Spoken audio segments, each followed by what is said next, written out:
말씀 씨앗을 심어요. 사랑하는 친구들, 말씀 씨앗 시간이에요. 오늘 말씀은 마가복음 13장 말씀이에요. 다 함께 말씀 씨앗 심을게요. 마가복음 13장. 예수님께서 성전을 떠나실 때 한 제자가 예수님께 말했습니다. 선생님, 보십시오. 정말 아름다운 돌이지요.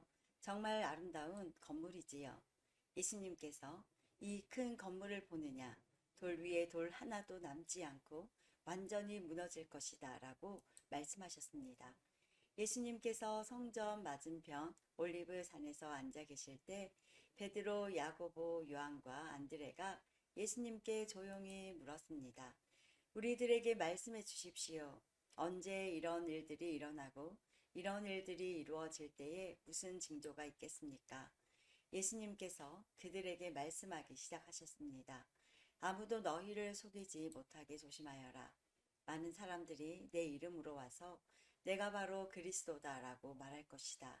그리고 많은 사람들을 속일 것이다. 너희는 전쟁에 대한 소식과 소문을 들을 것이다. 그러나 두려워하지 마라. 이런 일들은 반드시 일어나야 한다. 그러나 끝은 아직 아니다. 민족이 다른 민족과 싸우려고 일어나고 나라가 나라와 싸우려고 일어날 것이다. 여러 곳에서 지진이 일어나고 기근도 있을 것이다.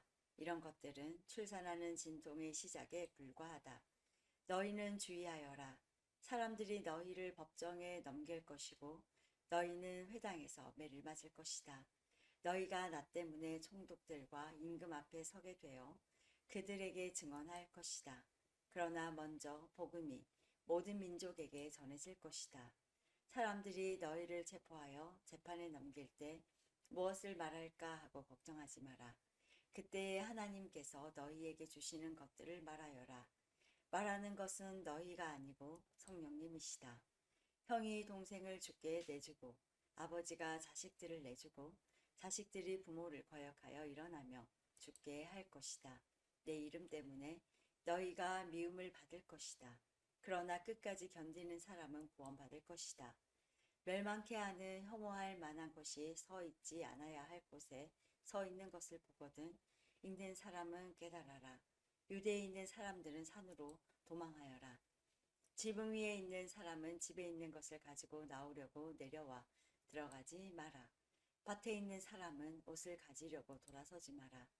그때에는 임신한 여자들이나 아이에게 젖을 먹이는 여자들에게 화가 있다. 이런 일이 겨울에 일어나지 않도록 기도하여라. 그때에는 환란이 있을 것인데 이런 환란은 하나님께서 세상을 만드신 때부터 지금까지 없었던 것이며 앞으로도 이런 환란은 없을 것이다. 주님께서 이 날들을 줄여주시지 않는다면 어느 생명도 구원받지 못할 것이다. 그러나 하나님께서 선택한 사람들을 위하여 이 날들을 줄이셨다. 그때에 어떤 사람이 여보시오, 그리스도가 여기 계십니다. 또는 저기 계십니다 하고 말해도 믿지 마라. 거짓 그리스도와 거짓 예언자들이 일어나서 증거와 기적을 보여줄 것이다. 그래서 가능하면 선택된 사람들을 잘못된 길로 인도하려고 할 것이다. 그러므로 조심하여라. 내가 모든 것을 미리 일러 주었다. 그러나 그때에 환란이 지나가면 해가 어두워지고 달이 그 빛을 내지 않을 것이다. 별들이 하늘에서 떨어지고 하늘에 있는 권세들이 흔들릴 것이다. 사람들은 인자가 큰 능력과 영광으로 구름 가운데 오는 것을 볼 것이다.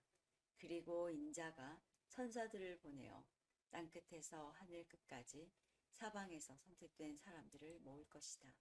무화과 나무로부터 교훈을 배워라. 가지가 부드러워지고 새 잎을 내면 여름이 가까운 줄 안다. 이처럼 이런 일들이 일어나는 것을 보면 인자가 바로 문 앞에 가까이 온 줄 알아라. 내가 너희에게 진정으로 말한다. 이 세대가 지나가기 전에 이 모든 일들이 일어날 것이다. 하늘과 땅은 없어질 것이나 내 말은 없어지지 않을 것이다. 그날과 그때는 아무도 모른다. 하늘에 있는 천사도 모르고 아들도 모르고 오직 아버지만이 아신다. 주의하여라. 항상 경계하여라. 그것은 그때가 언제인지 알지 못하기 때문이다. 마치 여행을 떠나는 어떤 사람과 같다. 그는 집을 떠나면서 자기 종들에게 집을 돌보라고 맡겼다. 각각 임무를 주었는데 문지기에게는 집을 잘 지키라고 명령했다. 그러므로 깨어 있어라. 집 주인이 언제 돌아올지 저녁에 혹은 밤중에 혹은 새벽 닭이 울 때 혹은 아침 무렵에 올지 모르기 때문이다. 그가 갑자기 돌아와서 너희가 자고 있는 것을 보지 않게 하라.